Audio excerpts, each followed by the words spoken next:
what became clear was the impact of grief, of trauma, of all of these other things that had to be processed and dealt with. And even at the moment, I didn't know what it was. It really was a process to get to that point. And that was a part of my healing journey.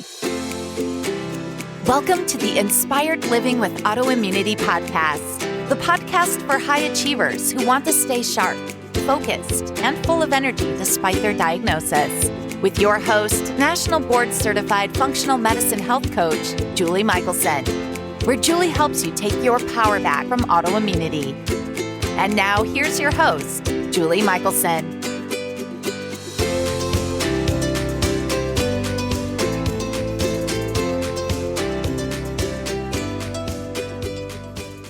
Welcome back to the Inspired Living with Autoimmunity podcast. I'm your host, Julie Houghton, and today we're joined by Dr. Santha Naidoo, award-winning concierge physician renowned for her transformative approach to health and wellness. With triple board certifications in family medicine, integrative and holistic medicine, and obesity medicine, she specializes in age management and cellular health optimization. As the founder of the Aviana Wellness Institute, Dr. Naidoo introduced the 100 Club, an exclusive community emphasizing health optimization, prevention, and personal care. In her best-selling book, Bad to Fabulous, she shares her personal journey of overcoming adversity to inspire others. In today's conversation, we are discussing the importance of a truly personalized approach to wellness and the impact that joy, connection, and purpose have on our health and daily experiences have on longevity. Dr. Santha, welcome to the podcast. I am so excited to be here, Julie, because I just enjoy so much to share my story and share with others the experiences that have led me to where I am and how it can help them in their health and wellness journey. Which is amazing. That's why we do this, right? So I think so many of us found our path on our healing journeys by leaning into somebody else's story. So, like so many physicians that I've had on the podcast, I don't think you started out in the functional integrative space. Can you share a bit of your journey that led you to become such a leader in the what I would call the true wellness space? Actually, I am a little unique in that I did start off my journey in the functional integrative space. I did my training within residency because I knew that it is the healing path and journey that I want to take. It's also the reason why I chose to be an osteopath. But my journey starts when I was really young. When I was 2 years old, I saw a commercial on TV for Kit Kat bars, and I threw a tantrum. I needed it. I want Kitty Kat. I need Kitty Kat. Oh, my grandfather, he scoured the city of Durban to find me a big box of Kit Kat bars. Oh, boy. And I ate them all, and I loved them. Mm-hmm. And my mother said since then, my belly came out, never went back in. So I was overweight through childhood, adulthood, and through my training, honestly. But a couple of years later, I remember being woken in the middle of the night. My parents bundled us in the car. We were driving to my grandparents' house, and it was different. It wasn't the joyful place, that we usually think of and remember with our grandparents. It was very dark and calm, somber. And my grandfather had taken his life. Oh, I didn't really know what it meant at the time, but within 24 hours, he was cremated in the backyard to huge, larger-than-life flames. I remember my grandmother, just so tearful, right? Crying, puddles of tears, and my mother standing next to her, just stoic and strong, right? And all I could think was my grandfather. Sure. And just after that, Michael Jackson had released the song Heal the World. And that somehow just latched on and it became the anthem of my life, right? Heal the world, make it a better place for you and for me and the entire human race. There are people dying if you care enough for the living. Make a better place for you and for me. But when I went to medical school, right, and I thought I found the solution, I realized very quickly that medicine is very reactive. It's about Yes. diagnosis and diseases and prescriptions. And I knew because I struggled. Despite being a doctor, right, graduating from medical school, I was still tired, fat, Right. sick, right? And that's Yeah. what led me down during residency, my integrative medicine fellowship, functional medicine training, and obesity medicine as well, honestly, to be able to help myself because the system was not helping me. Yeah. Amazing. See, so you were one of those brilliant physicians who got it, pretty early on as you were going through, which is incredible. Yeah. And for those that are listening on audio, and this is a perfect time because you share this journey in your book, Fat to Fabulous. Yeah. And so for those listening on audio, there is a fit, slender, beautiful woman sitting across from me who just radiates health and wellness. So obviously you have found the formula, or at least for you. Can you share a little bit about and again, it makes so much sense, you resonating with Heal the World and putting the book out there and because I really do feel like that's the way we create the big change we need to create is by sharing our journeys. So can you share a little bit of that? Because I know that now you work with a select few patients with highest level of care. But I would imagine that your journey has informed your approach. Yes, there were so many things that happen in life, right? That play a role. Another major event that impacted my health, well-being, and even how I show up for other people is when I was pregnant with my first son. At about 20 weeks of gestation, we were in a pretty major car accident. Oh.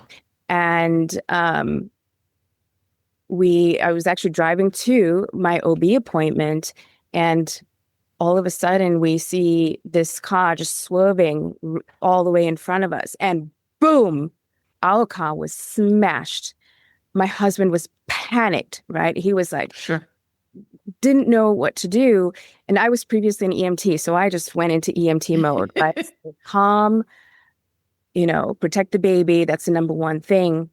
And I couldn't get out of the car. So very calmly, I just told him, hey, get out, call 911. And he was just so panicked. He was paralyzed, right? So finally I told him, I can't move, right? And You got to do made him this. run. So he gets out of the car, call 911. We get to the hospital, and, being a healthcare provider, and being in emergency medicine at one point, right?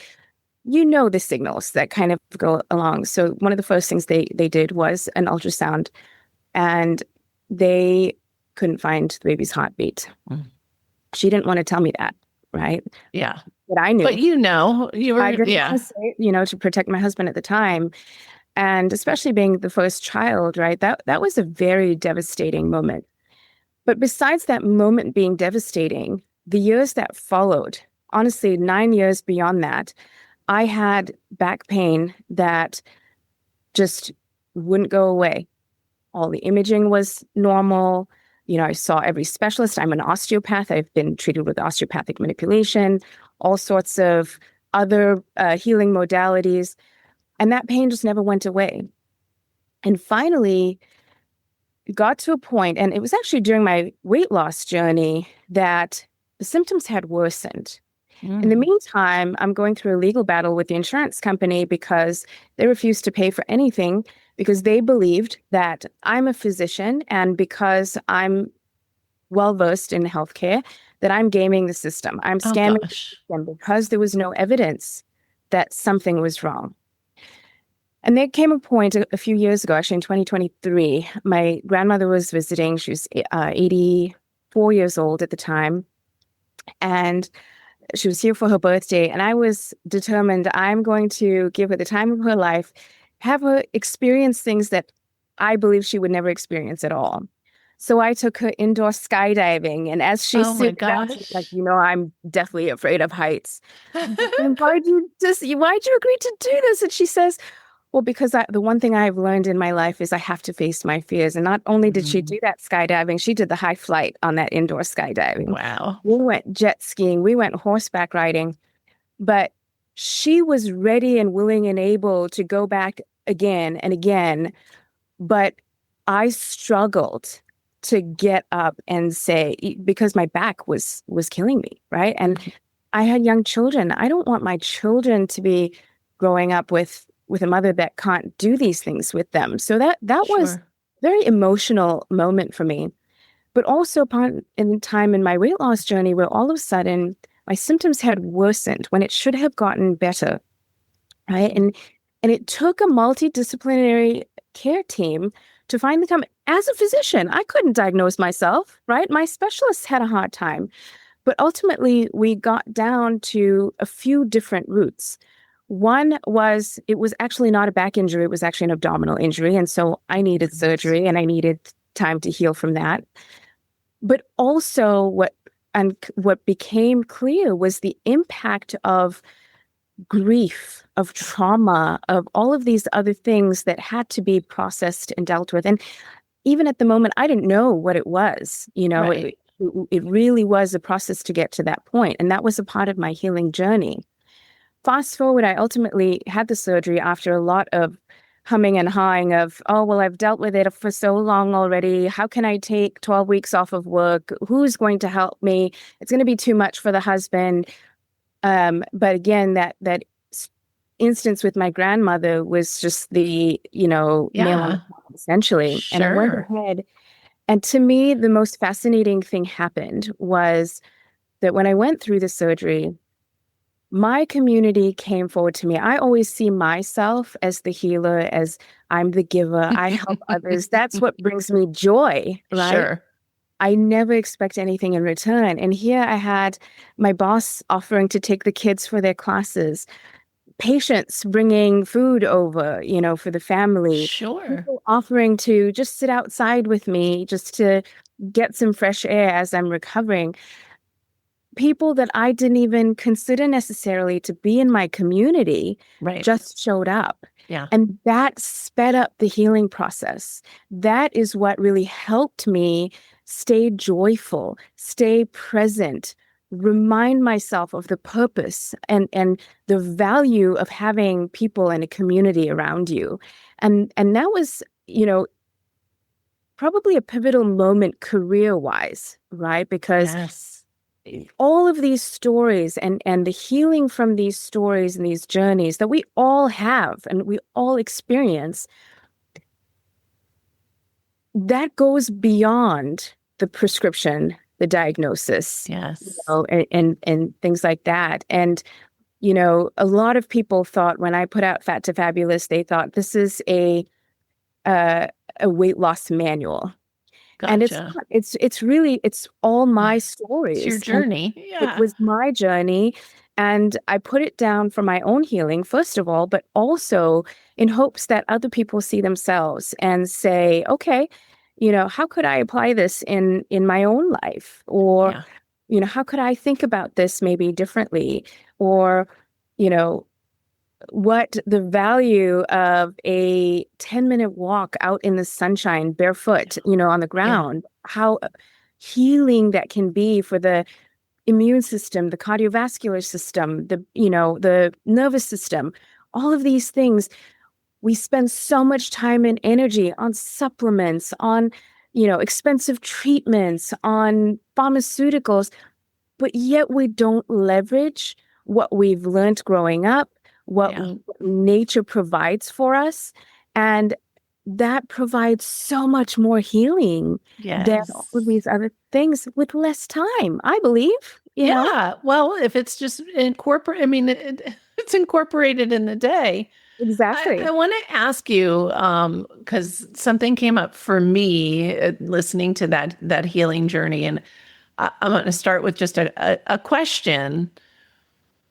Before the experience with the surgery and really realizing how community, would show up for you,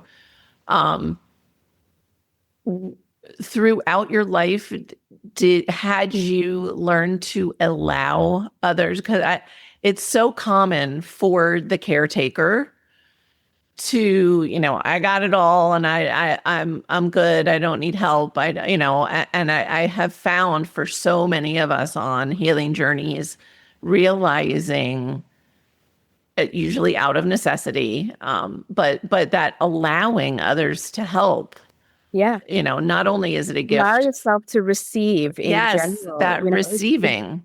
and that's a great question because, and again, it's something that I realized after the aha moment, right? I Sure. grew up with strong community. I grew up in apartheid South Africa.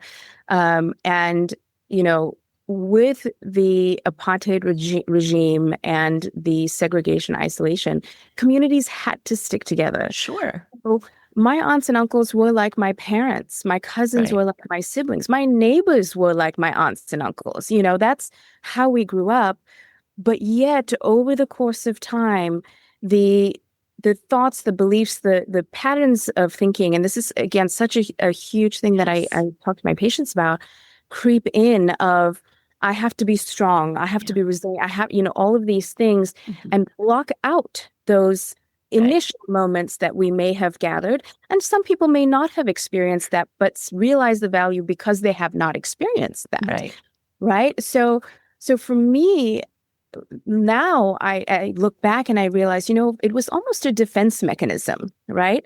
I was too, Survival it was, skill. right? Yeah. As a young child, I was isolated because in elementary school, I was the first person of color in an all-white school. So I didn't look like the kids Yeah. there. I didn't talk like them. I didn't live where they lived. I didn't bring the same lunch they brought. And even, my mother instilled at such a young age, about preservatives, colorants, additives. So they're having these juices and cookies and stuff that even that I'm not allowed to have, Right. So I was It's completely okay. Let them person. have the Kit Kats. I was a completely different person. Sure. And, so I had realized that my defense mechanism was do what I do best, which is to give, right? I Yeah. learned That's your already in. at exactly that young age that I take care of people, and that's what I do. And it wasn't even about, again, the availability of help, Right. from a lot of people, and for most people who have access to listen to podcasts, right? Mhm. even even if you didn't have a parent, sibling, close friend, most of us have the ability to hire help, right? That availability is there, but we have to be able to allow Yes. access and to allow ourselves to receive. And this is, I actually am selective of the patients that I uh, Sure.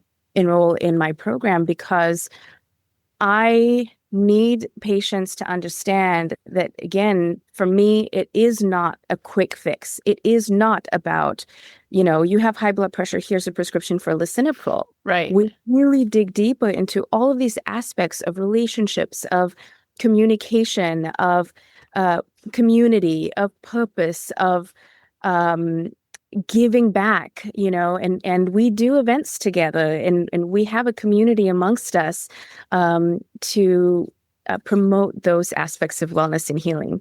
Yeah, which is so amazing. And you mentioned a couple times the word purpose. And is one of the reasons I was so excited to speak with you, because these are the things that I say we warn people at our clinic, like this is part of wellness.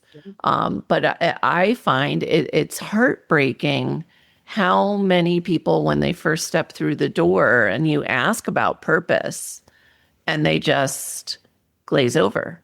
Yeah. They're out of touch with purpose, or I mean, it's like just something they haven't even considered.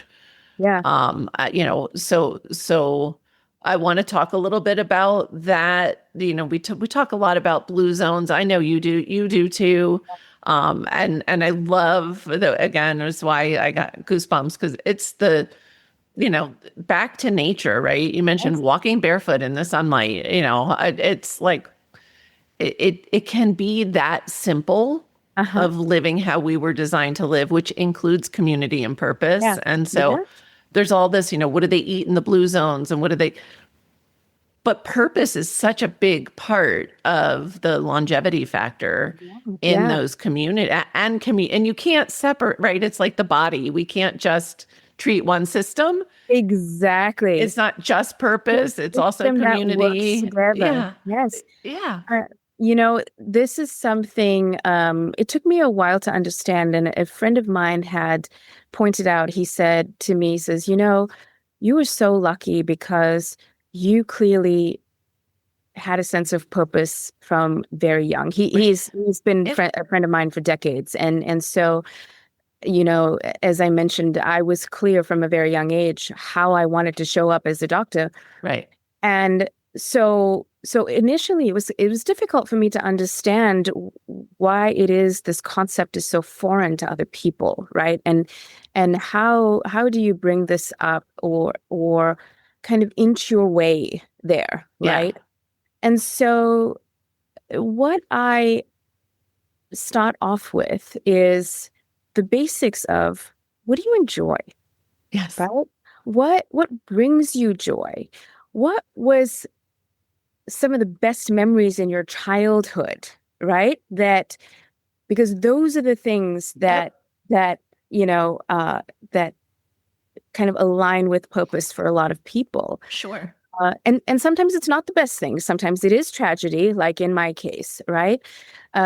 Where you take the tragedy and you're Right. determined to make something different.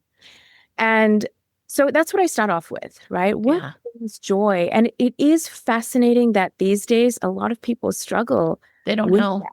Yeah. And then that's my homework for them. Start off with that. Try out different things. Speak to people from your past, right? Previous friends, and jog your memory of the things, or take a moment to journal 10 minutes a day and just think about life experiences and memories pop up, right? Sure.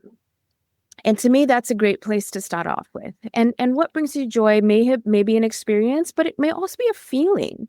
For me, the feeling of giving brings me Yes. joy. Right. That is like my zen, my calm is when I'm giving, and giving in any way, whether it's giving time, money, food, healthcare, Even a contribution. just Yeah. exactly contributing. That brings me zen, right? Yeah. And then start incorporating those things in your life. And I recently, actually for my wedding anniversary, I had an event with my patients and my family. And the theme for the event was love, inspiration, and gratitude. Love it. And so that's how we started off. And it was just a social, wine and apps and hang out type of thing. And it was fascinating to hear the stories from my patients afterwards, right? I mean, one aspect was the aha moment of, oh, wow, you actually walk the walk that you tell us, right?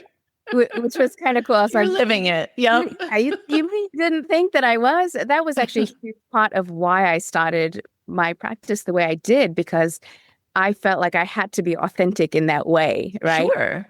But the second thing, there was a patient that came to me for a visit afterwards, and she called me up. She says, Dr. Naidoo, I've been experiencing some anxiety lately. And so I said, okay, let's go meet on this walking trail. We'll go take a walk together. And she was like, really? I said, yeah. You said anxiety, you brought yourself some fresh air, some movement, some sunlight, and some connection time. Yep. Much better than having the computer screen between us. So we go for this walk, and she said to me, she says, I thought my anxiety was coming from, there was something that happened in the news that resonated with her, and she thought that was building up her anxiety. And she says, I feel like I'm an anxious person, and in hearing you talk, the realization was, she's a new empty nester as well. She says, I have lost touch with my sense of purpose, and that's what was creating my anxiety. Sure. as my children are leaving their home, my husband travels a lot. Um, in that moment, as you were speaking, I realized it's not true clinical anxiety. Right. It's that I've lost my way toward my purpose, Yeah. right? And, for me to hear that coming from her instead of me being the one to bring it Right. out, Yeah. right, it just felt like such a triumph in that moment. And where she said to me, says, I started off thinking she was on medication previously. She said, I started off thinking I needed to get back on medication. But after hearing you and thinking about this and thinking about what I want to do, uh, I've realized that medication is not what I need right now. Yeah. And so, I prompted her a little bit more and asked, so what have you come up with? Right. And she says, and this was an interesting, because I'd never heard this from anybody before. She said, what I had realized is my purpose now is different than my purpose in my younger days. Sure. And, even that was an eye-opening moment for me, because not all of us have that one. Exactly. And I haven't had that. I'm sure at some point I will. Maybe. But I haven't experienced that, right? Yeah. So she says, so now I have to go back and think about, what is my purpose and drive now? And we did talk about, what did she do for work? And she made it clear. She said, I don't want to do that anymore. Yeah. It's not what brings me joy anymore. I want to show up differently for the world at this moment. And we're going to figure that out. Yeah. I love I love not knowing where we're going to go when we start the conversation, because I really do feel like there aren't enough, especially when you're talking about, a physician relationship, but just not enough conversations about purpose. And you also, again, because it's all integrated, you talk about joy. Yes. And it is, especially, although I see it a lot in men as well, for different reasons, but especially, moms who have raised kids and they find, it's this natural time to realize, like, your purpose, you may need a new purpose or need to adjust. But that, again, it's that blank look of, I don't know, nobody taught young mothers, like, it's important for you to have joy. Yes. Right? Like, yes. And this is such, like, medically, this is such an important thing, because, right now, I'm going to say hormones is a buzzword. Yes. Right? Especially for women, even for men, right? Everybody looks like, probably one of the most common requests I get is for new patients, will you check my hormones? Yeah. I'm like, yes, I'll check your hormones, but that's not always exactly. Yeah. That's the many occasions the hormones are fine, right? Yeah. There's and one of the things that I think about as I'm reviewing data is, because I'm very evidence-based. I'm data-driven. I was a math major in college. Like, I'm a science math. She's real. She likes her numbers. Exactly. So, but to me, the important thing is to look at patterns. It's not just about one number on the page. It's about the patterns of the overall picture. Yeah. And if the pattern does not fit the clinical picture, or if we're doing things that should be helping that, and that's not working, then there's something deeper than that, right? Yeah. Then it's not the prescription, the supplement, the diagnosis. It's, how is your body processing your experiences? I don't know if you've heard of, and for the audience, there's a book called The Body Keeps the Score. Oh, gosh, yeah. And I don't recall the author's name, but, it's all about the impact of, it's primarily about trauma, but I say all of our life experiences, Yes. whether you perceive it as traumatic or not. I'll be honest, I actually never perceived my grandfather's death as traumatic. I knew, I was aware of it. I never felt sad about it as an adult, growing up or anything like that. But it's more as I dug deeper that the realization of how much this has impacted my life. Yeah, where did this pattern start? Exactly. Yeah. That it made a difference. And it's one of the reasons why in my practice I choose primarily not to do office visits. I try and meet the patient where they're comfortable, right? If they will go with me on a walk, I will take them on a walk. If they will allow me in their home, I'll see them at home, because it's the things that in an office I won't see. Like I do osteopathic manipulation, and I did have an experience where I was doing manipulation on a patient, and their spouse had walked in and asked a very simple question. It was not anything, you know, anything impactful or very simply Seemingly. very question. Exactly. But then the patient that was in front of me, the way they reacted and responded, I was You got to see the dynamic. right, exactly. And so I brought it up to them and I said, hey, and in light of the symptoms that they were experiencing, that again, we tried the things that should have worked and didn't work. Right. And I said, okay, this is a very different perception dynamic. Why is that? Is that how it is always? And he's like, what do you mean? They didn't even realize. They're not aware. Yeah. Exactly.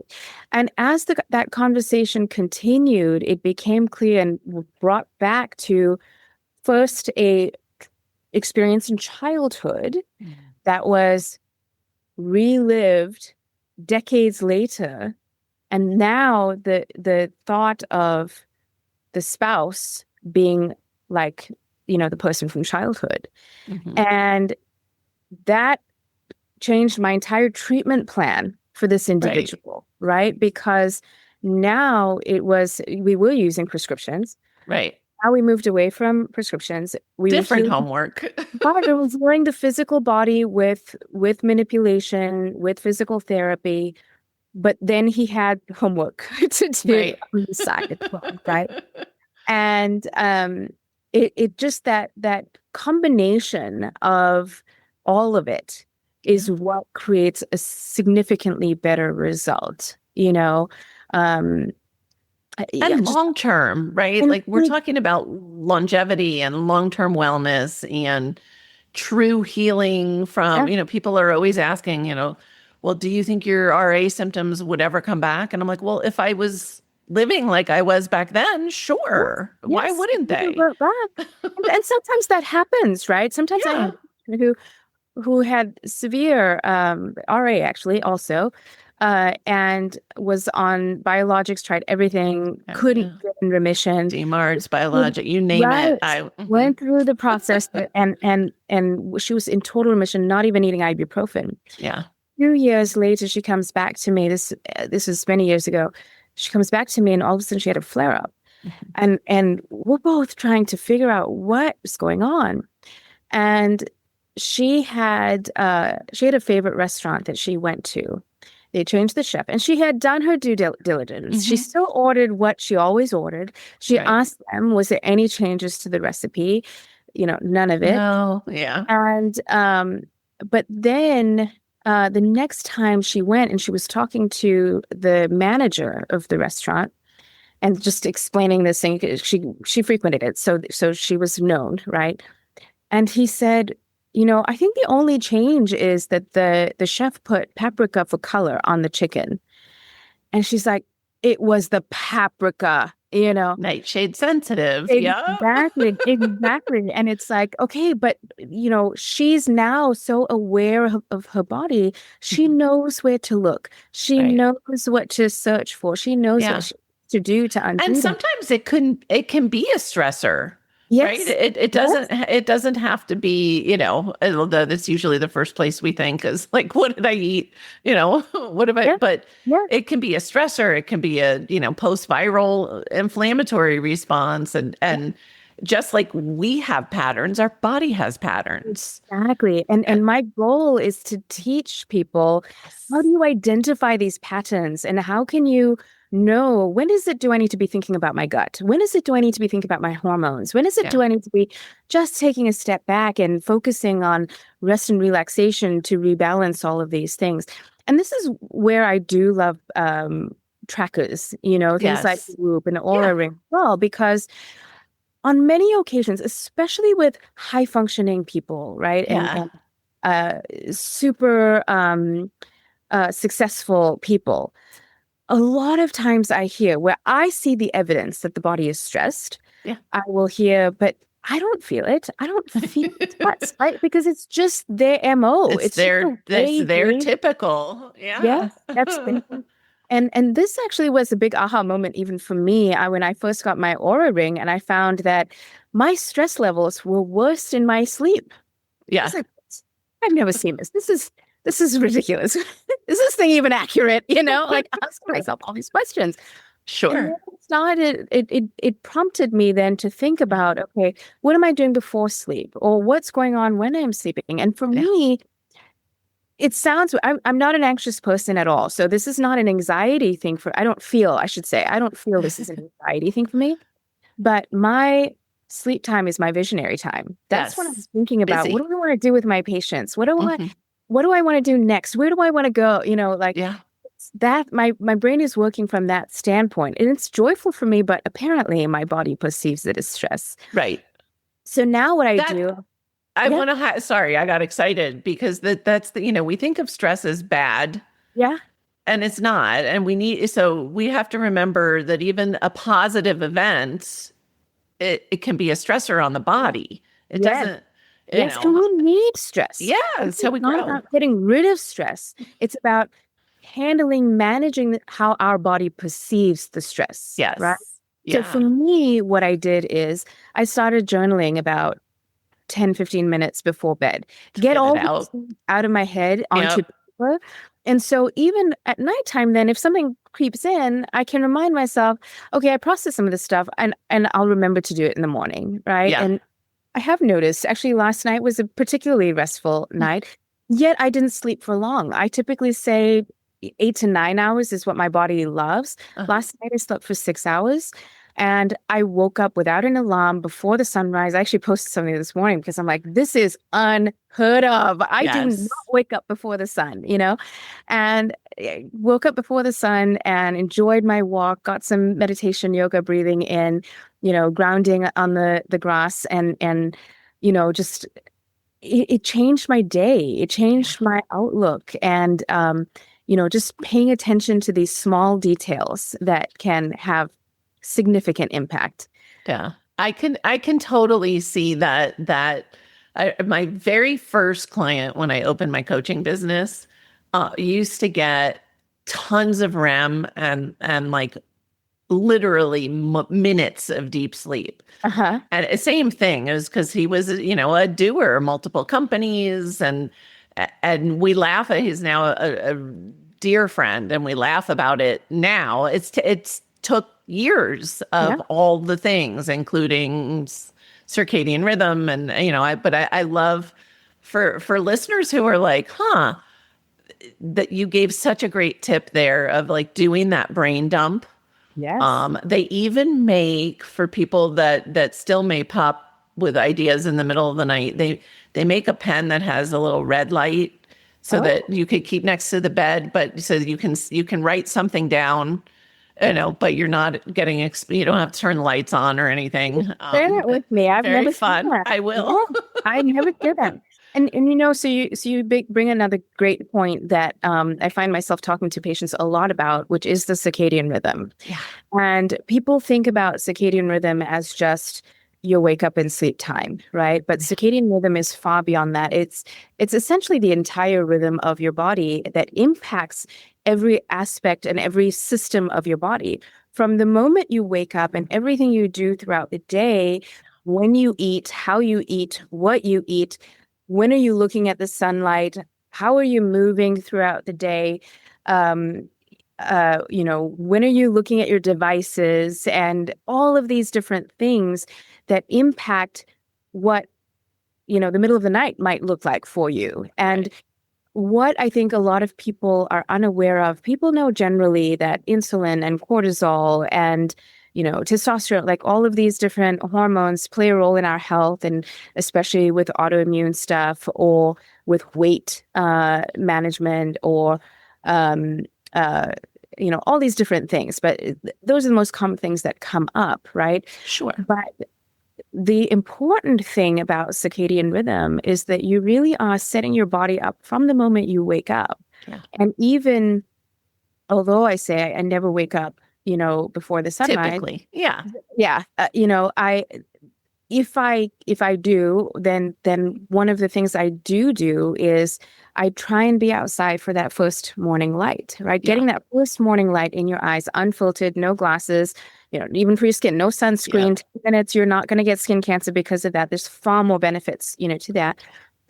Sets you up for what the evening looks like, what your hormones look like throughout the day, how your cardiovascular system responds, how your nervous system responds. So it's important to think, same thing with the nutritional aspect of it. One of the things that drives me nuts is when the general thinking of intermittent fasting is, oh, I should just skip breakfast and eat dinner at 8 o'clock at night. And it's like, it's about your circadian rhythm. It's not just about having 16 hours of this one thing, right? Yes, Yeah. yes, Well, and it is so fascinating when I think of like modern times and how astray perhaps we've gotten, but the again, it's living with our biology, right? And people want and we do fun, fancy stuff at the clinic too. People want the buzzy, shiny. yes, They want to play with this or try that. And it's like, okay, but you got to be doing the foundational things exactly. first. Because the other thing is, frankly, they're wasting their money, right? Yes. If your core Yeah. is not functioning well, then yes, those things can be helpful, but it would be exponentially helpful, if you're functioning well. But the other thing that I identify with, and another concept that I put a lot of emphasis on with my patients, is that we also can't do everything, and we can't do everything all the time. No, and it's not about perfection. Exactly. It's about just getting something done that moves the needle forward, that resonates with you, that you can be intentional about, that that fits in your life and the way you want to live life. And this is one of the reasons that I do integrate traditional medicine with, functional medicine and I'm going to say old world wellness, because, if I had a patient, for example, who said to me, Dr. Naidoo, I'm on diabetes medicine, blood pressure, and cholesterol medicine, and I want to get. I would say, great, easy fix. And that was my response. I said, well, this is fine. And where her numbers were too, I'm like, this is actually pretty easy. We can do this. Well, I had a follow up with her, gave her a plan, right? I had a follow up with her in 3 months just to see, hey, how things going. And she says, I've been so strict with my diet and we're doing the movement, and struggled with some of the supplements, but did most of it. And yet her numbers didn't move. And I was like, this is interesting, right? Tell me more. Yeah. Exactly. So we dug a little bit deeper, and I learned that she does a lot of travel, and they have a lot of business dinners and stuff like that. And one non-negotiable thing for her was, I can be very good when I'm home, but when I'm traveling or when I have these business things, I'm whatever is there, whether it's the alcohol, whether it's the food, I don't want to get rid of that. And I had to have the honest conversation of, you can't have it both ways. It's not like she's talking about one trip a year. That's exactly. Exactly. So the conversation then switched to, okay, what brings you the most joy? How do you want to balance these two goals that you have, the way that you choose to live your life? And how do we make it that maybe we're on the lowest effective dose of your prescriptions? We lower the doses instead of getting rid of them, or we get rid of 1, 2, of those. Or you start to make changes when you travel where it's easy, and then or out of 3 business dinners, you decide I'm going to be good with one, right? And be selective from that standpoint. Or how do I make decisions when I travel? Things like that. Yeah. Because to me, it's important that you're only healthful and well if you're joyful, right? But if you feel like you're constantly restricted, or you're having an entire meal full of supplements, or, you have to be so perfectly good, then I don't want to live that way, Well, and it's not sustainable. I say, we can all white knuckle it for a little while, but we're talking about true lifestyle. Yes. And that's what I love about your your approach is it's personalized medicine. Yeah. Because if we can't create the habits and truly create that lifestyle, Yeah. we're not going to have long-term wellness. And for me, this was a very personal example where my weight goal was 125 pounds. And I got to 127. My patients started saying, "Hey, Dr. Naidoo, Are you okay? Are you sick? Is everything Oh, okay?" And I didn't see it. I still felt like I had, sure. weight to lose, and which ultimately was actually loose skin than Right. weight. But and I was like, I have to get to that The ideal numbers, girl. weight, right? I had to get to that ideal body weight. Yeah. For me, type 2 diabetes is something that I've struggled with, and with everything that I've done, my numbers were not improving. So that was the other metric that I was looking at, right? Sure. But it did come to a point where, so I did do the skin removal, and I was like, okay, now I get it. It wasn't all It was fat, that, yeah, skin. No. 2 pounds of skin. Yeah. And then second of all, so after I had my surgery from my abdomen 2023, I gained about 10 pounds, and I realized, you know what? This is actually my happy weight. Yes. This is where I feel good. I look good. For me, it's at home, I'm very good, but if I want to travel and try out what the locals are eating, Yeah. I can do it. And it's easy enough to revert back, without feeling like I have to white knuckle. And it is a true lifestyle and able to maintain, because that's the biggest challenge with weight loss, right? You lose it, but Sure. how do you maintain it? Right. And it just becomes a freedom around your health. And that's, to me, the most important thing.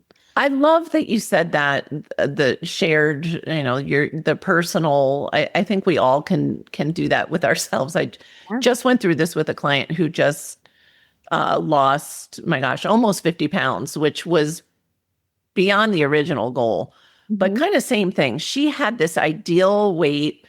She also is a numbers person. And she had this number of, that's when I felt the best. And I'm like, and that was also before you had kids and before, our bodies change. Let's not go for the number. And also for longevity, we cannot lose the muscle. Thank you. I was just going to say, it's not about your weight. It's about your metabolism. And that's the key to, especially in this, we love peptides, and GLP-1s can be amazing, but not in a vacuum, not less Kit Kats. Yes. Right. But if I think it's such a disservice for people that are losing weight and not focusing on muscle, because that's where that bounce back comes from. And now your metabolism's even slower than when you started. And so I love that you shared. Cascade, this domino effect on the rest of the health, right? Yes. So I do have a little pooch. I do have, I could suck in a few things here and there, but to me, it's. But are you a swimsuit model? Is it impacting your career? I'm comfortable, right? I'm comfortable in a swimsuit. It's how I live my life joyfully and healthfully. I do check my numbers. My dad had a heart attack at the age of 39. I know I have the gene for it. I was deathly terrified that at 39 I was going to drop dead. Yeah. But I track all of these metrics, because yes, I am a numbers girl. But I see what is it, and the most fascinating for me is that, again, it's not necessarily about when I deviate from my I am on a prescription for the diabetes, right? So when I'm deviating from my prescription, or when I am, and I don't overindulge, but when I indulge, it's about when I'm stressed out. It's about when I'm not sleeping well. It's about when I'm not hydrating well. That's when my numbers go off, even more so than the rest of it. I love that you said that. I was thinking of that earlier. I love when people experience wearing a CGM for the first time. Yes, to learn, there's just so much value in really understanding your body's responses to things. But the best part is when people see it, it's so impactful versus I can say it and say it and say it, of the body's response to stress. Yes. You Yes. know, Yeah. I had a client who was doing keto and was really doing keto, but did, I was like, I want you to wear one anyway. There will be learning. Yes. Let's do it. And it was like, oh my gosh, and I'm like, yeah, it is. It's so empowering to really understand the different inputs. And I love that you said that for me, if I am like a hardcore dedicated sleeper, but my lifestyle is different now than it was 5 years ago. And I notice, if I have one night that's a little short, that's fine.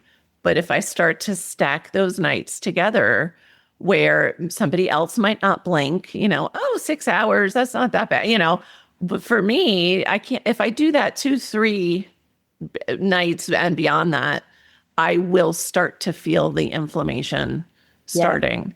Yes. And so I love that you share. It's those are often, and the water we always joke about sometimes. It's a good reminder of, even for us, like, to ask people, do you drink enough? What do you drink enough water? Do you, again, basics, right? Are you hydrating? Are you pooping? Are you sleeping? Are you moving? The funny thing is, this is, for me, as I mentioned, it's important to live what I practice. Yes. And maybe a month ago, I did have a few back-to-back late nights catching up with things. Human. Right. And one morning, my son, he just turned 10, he comes up to me, and he's like, "Oh, Mama, you look awful."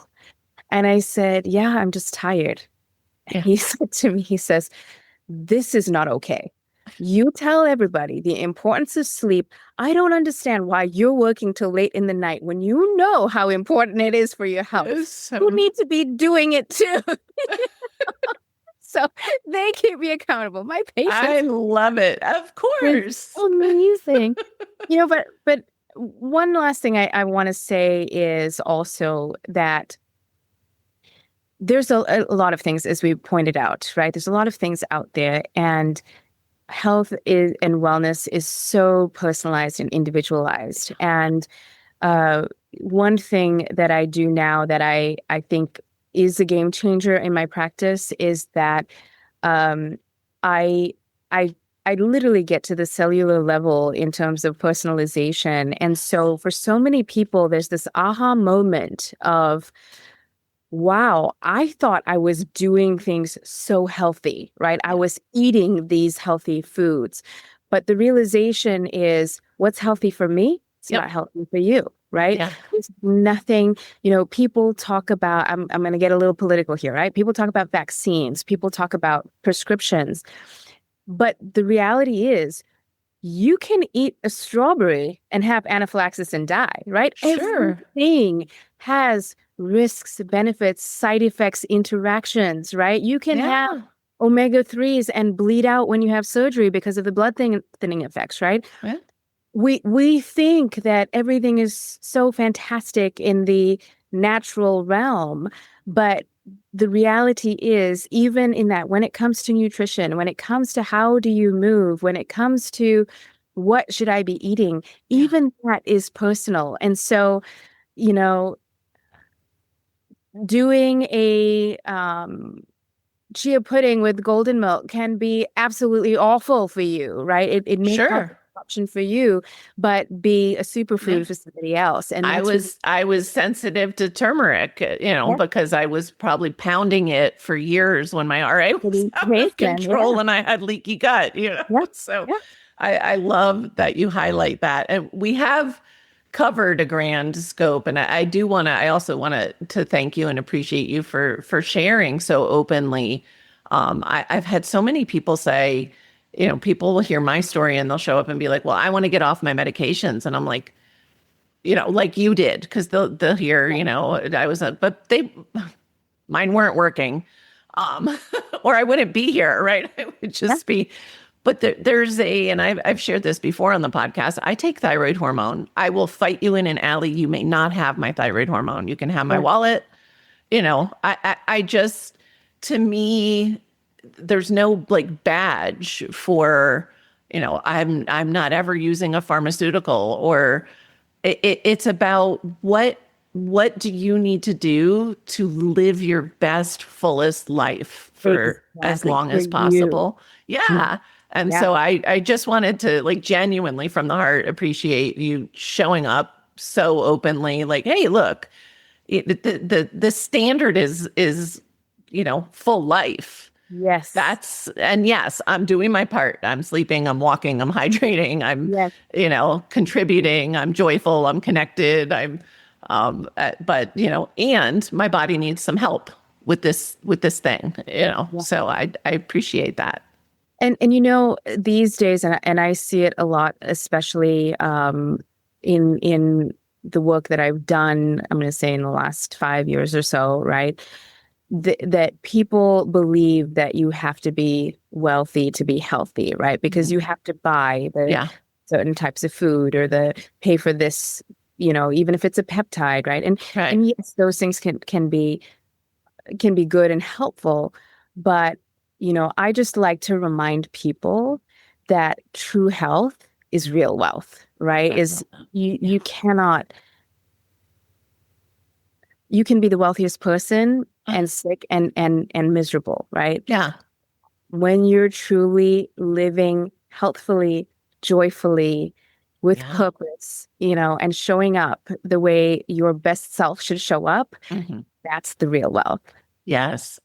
Amen. I love that. So we're at the point where people are listening in because they know, even though you've already given us so many amazing nuggets, I'm going to ask you for one step that listeners can take starting today to support their health. I think the number one thing is to take a moment to assess your life, whether it's your whole life, whether it's a day in your life, and identify what's one thing that I can change that could be a lasting change that's doable for me that would impact from all the things that we've talked about. Just Yeah. one thing. Start with one. Start with one Love it. day, one moment. Pick that one thing. And maybe listen to this again and you'll get some more ideas. I always say that. Come back. Come back to Yes. the tests. Come back to the Yes. recommendations. Don't feel like you have to implement everything. Implement one thing. Come back in maybe 6 weeks, right? Yeah. Once this thing is a habit, Yeah. come back and add the next thing. So much gold. For people that are listening on the go and aren't going to check the notes, where is the best place to find more of you? My website is www.lasantha.com. All my social media handles are on the website, on Facebook and Instagram, as well as LinkedIn and YouTube. And I do have a book coming up. I wish I had the cover readily available to share with you, called The 100 Life. And that would be released around mid-January. Nice. Amazing. Dr. Lasantha, thank you so very, very much. This has been impactful. And I really do. Everybody take the advice, come back in a few weeks and listen again. Because there are just so many layers here and yes, while everything is personalized, I would say listen through that lens of what resonates with me. Like you said, where can I start? And just so much value here. So appreciate your time and your wisdom. This is a wonderful conversation. So thank you, Julie. For everyone listening, remember you can get those show notes and transcripts by visiting inspiredliving.show. I hope you had a great time and enjoyed this episode as much as I did. I'll see you next week.